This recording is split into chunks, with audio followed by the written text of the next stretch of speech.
All right, Sydney is joining us once again. She's got a check of that rainfall that has been falling the last 48 hours. Sydney, what's it looking like out there? Oh, yeah. So for us, we were pretty quiet yesterday. It was more of just a dreary day. But meanwhile, in Connecticut, almost a foot of rain, 10 inches of rain, and likely in spots seeing higher than that because this is just radar estimated rainfall. So, yeah, that's over Connecticut. Just cell after cell of intense heavy rain coming overhead. Definitely enough rain to cause mudslides and that intense flooding, even a flash flood emergency in spots yesterday. So Connecticut seeing the heaviest of that. Here at home, you wouldn't have really even known that that was happening. But today is our day to see some pockets of heavy rain. Definitely not that 10 inches of rain that I was just pointing out, but already seeing some rain coming into parts of Worcester County, and it is going to eventually be moving towards the North Shore, and it could be heavy at times. So it's guided by this cold front, which has been keeping us dreary, keeping clouds around through the day yesterday and into this morning. You likely woke up to at least a wet ground out there, but on the other side of that cold front,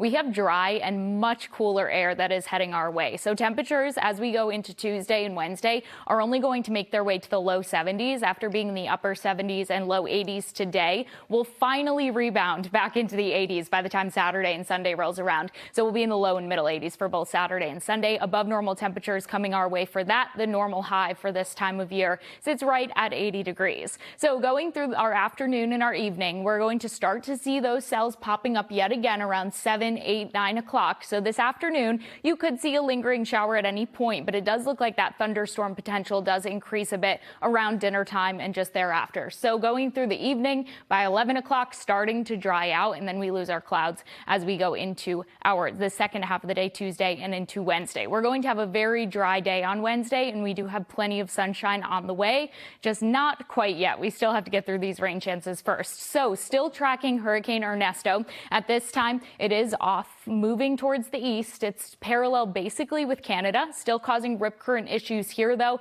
and high surf. It's likely going to stay a Category 1 storm through this evening, and then eventually will make its way to have lower winds than a Category 1, so likely tropical depression status by the time that it moves off towards the coast. And Tuesday p.m., so by Tuesday evening, we're going to see that weakening. In the meantime, though, still high rip current risk along southern New England. Also for the islands, for the outer Cape, you can see the high rip current risk there. South Shore a little bit protected by the Cape, but still moderate rip currents. And then by the time you make your way to the North Shore, Cape Ann, seeing that high rip current risk still. So it's not a beach day by any means, but if you are out there, definitely take caution. Wave height for Cape Ann, 5 to 7 feet. So just know some of those could be higher than that. That's more of the average. So it's going to slowly but surely get more and more calm as we go through Thursday and also Friday. In the meantime, though, definitely some choppy surf out there. Definitely that rip current risk.